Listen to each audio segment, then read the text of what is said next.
Hi అండి, అందరికీ నమస్తే. నేను మీ సునీల్ మద్దాల. నిజంగానండి ఈ తల్లి కష్టం ఏ తల్లికి రాకూడదండి బాబు. నిజమండి, అది బాబోయ్ మామూలు కష్టం కాదు పాపం. ఎందుకంటే ఆడు చూస్తే కూతురు, ఇటు చూస్తే కొడుకు. ఎవరిని బుజ్జగించాలి, ఎవరిని సముదాయించాలి, ఎవరిని ఇష్టపడాలి, ఎవరిని కష్టపెట్టాలి, ఎవరిని మెచ్చుకోవాలి, ఎవరిని తిట్టుకోవాలి అర్థం కాని పరిస్థితి ఆ తల్లికి. ఆ తల్లి కష్టం పగోడకు కూడా రాకూడదంట నేనైతే కనుక. ఎవరో మీకు ఈ పాటికి అర్థం ఉంటుంది. ఎవరో కదండి, విజయమ్మ గారు. ఏంటి, ఏడుగురి సందింటి రాజశేఖర రెడ్డి గారి భార్య విజయమ్మ గారికి వచ్చిన కష్టం అంతా ఇంత కష్టం కాదండి బాబు, మామూలు కష్టం కాదు నిజంగా. ఎందుకంటే ఒక పక్క కూతురు చేస్తున్నటువంటి పోరాటం, ఒక పక్క కొడుకు చేస్తున్నటువంటి ఏదైతే ఉందో ఆ రాద్ధాంతం, దేన్ని పొగడాలో దేన్ని తిట్టాలో, ఎవరిని మెచ్చుకోవాలో ఎవరిని తిట్టుకోవాలో అర్థం కాని పరిస్థితుల్లో నానా నలిగిపోతుంది విజయమ్మ అని అయితే కనుక నేనైతే అనుకుంటున్నాను నిజంగా. అందుకని అంటాను నిజంగా, ఏంటంటే ఈ తల్లికి వచ్చిన కష్టం నిజంగా ఏ తల్లికి రాకూడదు వాస్తవం అండి. ఎందుకంటే ఇటు చూస్తేనేమో కూతురు రేపో ఎల్లుండో ఆల్రెడీ సమరశంఖం పూరించి అన్నయ్య మీద యుద్ధానికి రెడీ అయింది అక్కడ.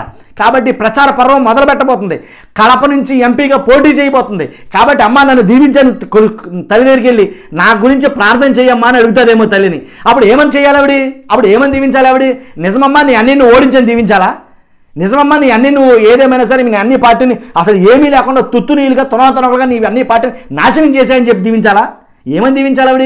లేదమ్మా నీ గెలుపు 100% నువ్వు గెలవాలి అని దీవించాలా? మరి అక్కడ గెలవాలని దీవింతే కనుక ఇక్కడ ఓడిపోతాడే అన్నయ్య? లేదు, అదే దీవెన కోసం అన్ని వెళ్ళాడు అనుకుందాం.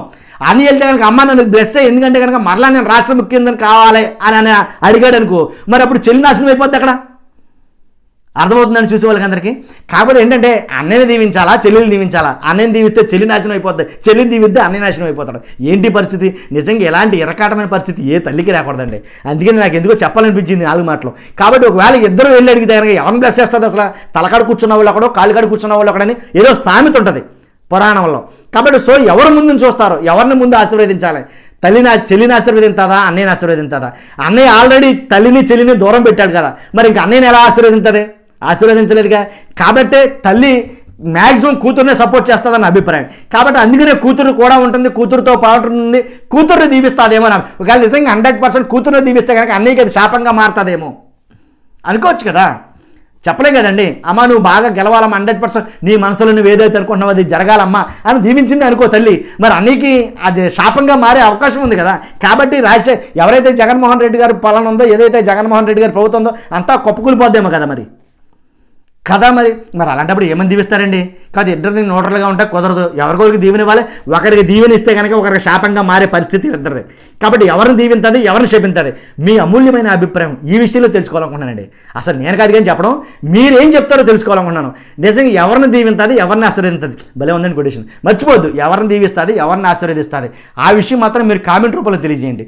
ఇంకోటి ఏంటంటే కనుక, ఇప్పుడు ఎవరైతే షర్మిల గారు సమరశంఖం పూరించి ఆంధ్రప్రదేశ్లో మొత్తం అన్ని నియోజకవర్గాల్లో అభ్యర్థులు నియమించి ఒక దండయాత్ర చేయబోతుంది. ఎవరి మీద అంటే సొంత అన్నయ్య మీద. ఎందుకంటే అన్నీ మంచోడు కాదు ఆవిడ దృష్టిలో నిజంగా. ఎందుకంటే ఒక చెల్లెలు కాదు, ఇంకో చెల్లెలు ఉంది వైఎస్ సునీత గారు.